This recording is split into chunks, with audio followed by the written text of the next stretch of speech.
প্রথম সেলটা আসলে অনেক বেশি আনন্দের ছিল বিষয়টা। যখন প্রথম অর্ডারটা পেলাম তখন মনে হলো যে না ঠিক আছে, যেহেতু আমি করতেছি এটা আশা করি করতে পারবো। জুতা যখন বানালাম তখনও ভালো লাগা কাজ করতেছিল না যে আমি জুতা বানাতে পারতেছি, এই ভালো লাগাটা ছিল। কিন্তু যখন কাস্টমার নেওয়া শুরু করলো তখন মনে হলো যে না আসলে কিছু একটা করতেছি যেটা অ্যাকসেপ্টেন্স পাচ্ছে মানুষের কাছে। প্রথমেও আমি বিভিন্ন ফ্যাক্টরি থেকে অর্ডার করে বানাই নিতাম, তো বানায় নেওয়ার পরে যেটা দেখা গেলো যে আমি এমন প্রাইসে বানাচ্ছি ওই প্রাইসে মানুষ এর চেয়ে কম প্রাইসে কিনতে পারে। পরে ওখানেও লস করলাম, লস করার পরে আবার শুরু করলাম নতুন করে জুতা। পরিবার থেকে আসলে সবসময় বলতো যে তোমার যেটা ভালো লাগে ওইটা করো, অত বেশি প্রেশারে ছিলামও না আবার, কিন্তু ফাইন্যান্সিয়াল দিক থেকে অনেক বেশি প্রেশারে ছিলাম, অনেক বেশি ক্রাইসিস ছিল। ধরেন আপনার এরকম হয়তো দুপুরে খাবার টাকাও থাকতো না পকেটে, এরকম সময় হয়ে যেত। এই জুতার বিজনেসটা শুরু করলাম, এরপরে আস্তে আস্তে আর কি গ্রোথটা আসতে থাকলো। সামনে তো আগাইতেই হবে তাই না, লাস্ট ট্রাই করি দেখি কি করা যায়। তো তখন আমি প্রোডাক্ট সিলেক্ট করলাম হচ্ছে জুতা।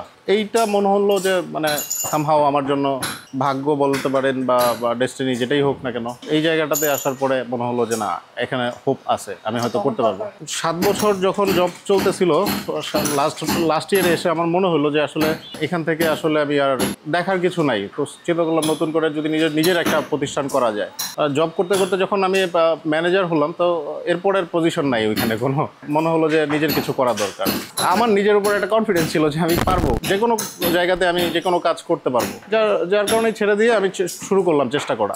লেদারের এক্সপিরিয়েন্স ছিল যেহেতু, চিন্তা করলাম লেদার নিয়ে কি করা যায়।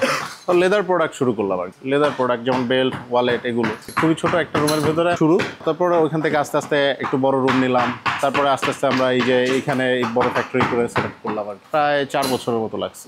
একদম জুতার প্যাটার্নের কাজ থেকে শুরু করে একদম কাটিং, সুইং, সমস্ত কাজ। জুতায় আসলে একা তো করা যায় না, এখানে অনেক লোকের দরকার পড়ে। তো আমি আসলে অত লোকের অ্যারেঞ্জ তো করতে পারতেছিলাম না প্রথমে। তো শুরুতে ধরেন 2-3 জন লোককে আমি নিজেই কাজ করতাম, তাদের সাথে সারাদিন ধরে কাজ করে করে করে আমরা প্রতিদিন হয়তো 12 পেয়ার 14 পেয়ার এরকম জুতা বানাতাম। সারাদিন রাত চলতে থাকতো কন্টিনিউয়াস, কোনো ফ্রাইডে ছিল না, কোনো হলিডে ছিল না, সব দিনই কাজ করতে হইতো। আর যেহেতু নিজের ব্যবসা, এই জন্য আমাকেই সময়টা বেশি দিতে হতো। আর আমি লোকও অ্যাফোর্ড করতে পারতাম না, কারণ এত স্যালারি দেওয়া আমার পক্ষে সম্ভব ছিল না। সত্যি কথা বলতে তখন মনোযোগটা ছিল যে আমাকে সাকসেসফুল হইতে হবে, এই কনসেন্ট্রেশনটাই সারাক্ষণ মাথায় ছিল।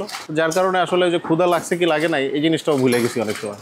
আমি জানতাম যে আমি যদি এটা প্রোডাক্টটা বানাতে পারি ঠিক মতো, তাহলে আমি এটা অবশ্যই সেল করতে পারবো অনলাইনে, এই কনফিডেন্সটা ছিল। এবং যখন অনলাইন শুরু করলাম প্রথমে 1 পেয়ার 2 পেয়ার এরকম সেল হইতো সারাদিনে। তারপরে আস্তে আস্তে এটা যখন মানে 2 মাস 4 মাস মানুষজন জানতে শুরু করলো, আস্তে আস্তে 2 পেয়ার থেকে 4 পেয়ার, 4 পেয়ার থেকে 8 পেয়ার এরকম বাড়তে থাকলো আর কি। আর তখন আমি আস্তে আস্তে আবার আমার লোকজনেরও কিছু বাড়ালাম। বছর খানেকের মতো লাগছে যে প্রথম যে অবস্থায় যাচ্ছিলাম একদম ছোট্ট একটা অবস্থানে, ওইখান থেকে একটু বড় পরিসরে যেতে আমার প্রায় 1 বছরের মতো সময় লাগছে। জুতার কাজ করতে অনেক টাকা লাগে, কিন্তু আমি এত টাকা দিয়ে শুরু করি নাই ভাই, আমি খুব অল্প টাকা দিয়ে শুরু করছিলাম।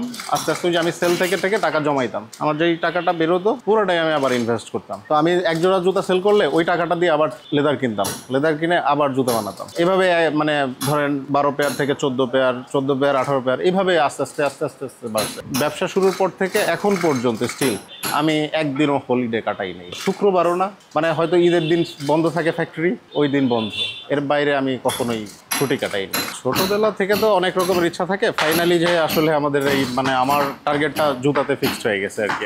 এখন আমার ড্রিম যে হচ্ছে আপনার এই প্রোডাক্টগুলোকে দেশের বাইরেও প্রেজেন্ট করা, যাতে দেশের বাইরের মানুষও আমাদের বাংলাদেশের প্রোডাক্ট কীরকম হয় তারা এক্সপিরিয়েন্স করতে পারে।